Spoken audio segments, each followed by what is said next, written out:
Episode 1 of bringing back 2016 YouTube trends I was obsessed with. Monthly Favorites edition. This one song. I'm already flipping the script because old school YouTube used to be like, I'm doing something innovative, a digital favorite, and it was always at the end of the video. This is at the front of the video because it's so ingrained in my head. I can't think of anything else, actually. It was when I was like, I'm gonna do a monthly favorite video. It was the one thing that I was like, well, obviously that's going on it. And what else? Nothing. Just this song. That's the end of the video. I do this thing with my friends where we send Spotify links to each other to like have new jams, new music, show each other what we're listening to.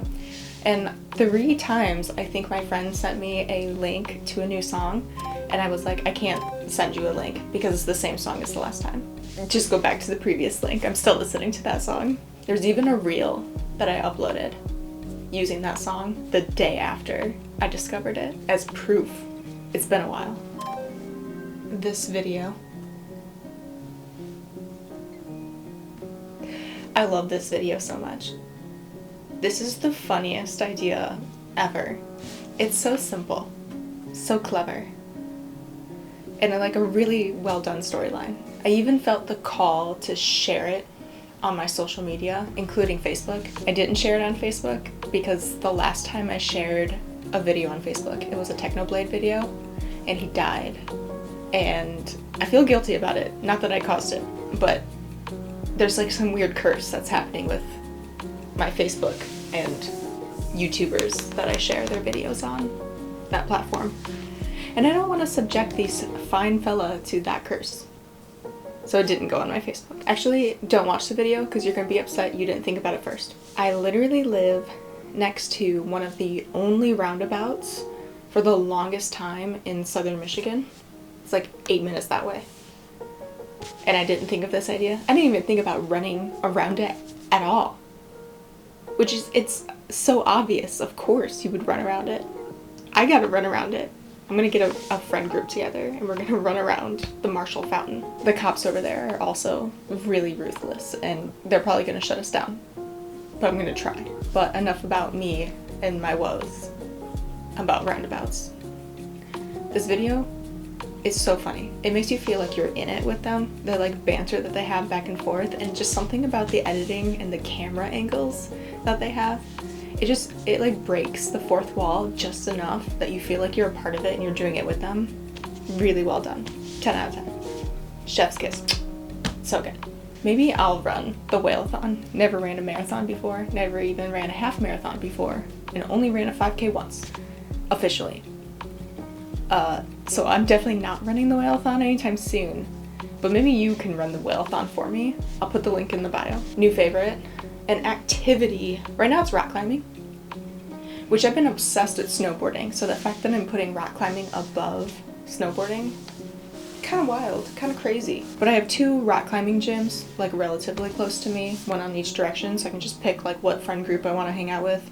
And there will be friends that want to go rock climbing or like an easy breezy Sunday activity. There'll be people there. I can't do it.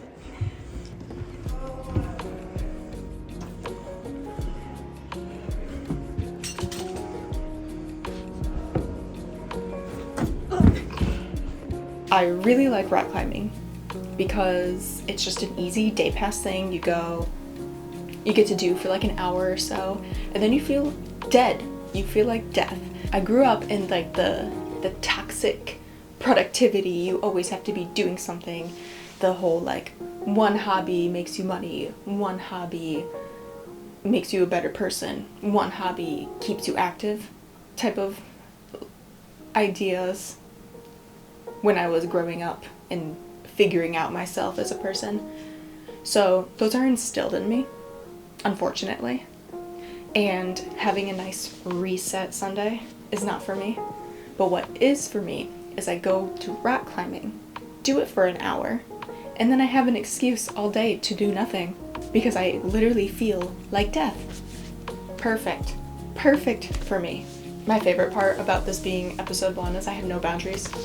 I didn't like already go over anything before, so I can just pick up anything, and everything around me is my favorite. That's why I keep it around me. I have so many things I can talk about. As a certified gym girly, pre-workout, necessary. I know you guys are going to be out there saying, it's a placebo, it doesn't work. If it works, it works. If it's tricking my brain into thinking that it's working, and it's working, I think. It's doing exactly what I need it to do, what I paid for it to do. Besides the fact that this may or may not be a placebo. The flavor is very important for me, and I got this on sale because they were going to reformulate it, and there was like none in stock. And this is in Orange Crush. Fun little lore, silo lore. I hate orange. I don't drink orange juice. I don't eat normal oranges. I'll always opt for like the cuties, mandarins, tangerines, grapefruit. Anything that's not an orange, I'll eat. I don't like oranges. So I really thought this was gonna be like orange Kool-Aid or taste like orange candy, and I was not about it. But to my surprise, this tastes like the most delicious orange creamsicle ever. This is such a delight to drink. This backpack has been attached to me lately, so it deserves a little favorites time. Once again, certified gym girly.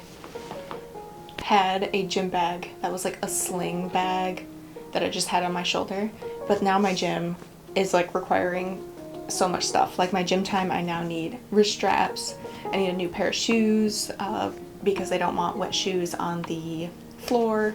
So I have to switch out my shoes, so I have to carry shoes in here. I now read while doing cardio, so now I have a book in here. I don't have like a small book either. I'm reading Crescent City. That thing is massive. So I have a lot of stuff I needed to bring with me to the gym. So my old bag was not cutting it. So I used this bag, which I already had for traveling, but now I just use it every day. Such a nice bag. So many fun compartments. I can put my water bottle in here. Or my pre-workout. I have a compartment here. I can attach things to the front. I attached a pair of shoes to this right here. Genius. I love this bag. This is so well done. Whoever designed this at Patagonia, you knew what it was. You knew how to design a bag. Good job. The about 300 calories that I'm missing, being in a calorie deficit on my cut face, I think about you all the time. You're a favorite. I miss you. Come back to me. Also, I know I said everything around me is a favorite. Not this. Since I'm a hater by nature, I'm adding an anti-favorite. This jacket. I wear it all the time because I need a jacket that's like this. It's winter time in Michigan right now. But this is the most ill-fitting jacket. This is a Gap jacket that's a knockoff of the Columbia ones, and I should have just got the Columbia ones, like secondhand or something. This thing is so ill-fitting, it's insane. It makes me look like a box. It is awful. I wear it all the time too. It takes so much of my brain space right now just thinking about replacing it because I hate it so much. But there's reasons I do wear it. Like it has zip pockets, which is nice. And it's nice and warm, and it's kind of thin. So there are things that I like about it, but it makes me look ugly. So there's many things that I hate about it as well. Anti-favorite. I'll replace that someday. If you were obsessed with like 2012 to 2016 YouTube, let me know. Let's talk about it. I grew up on that, and I loved the old feeling that YouTube had. So I'm kind of creating my own little space. That's 2016 YouTube in this little series. So join me. Put your comments down below what you miss from old 2016 YouTube. And like, subscribe and like my video and ring the bell and comment and follow my Instagram and follow everything else.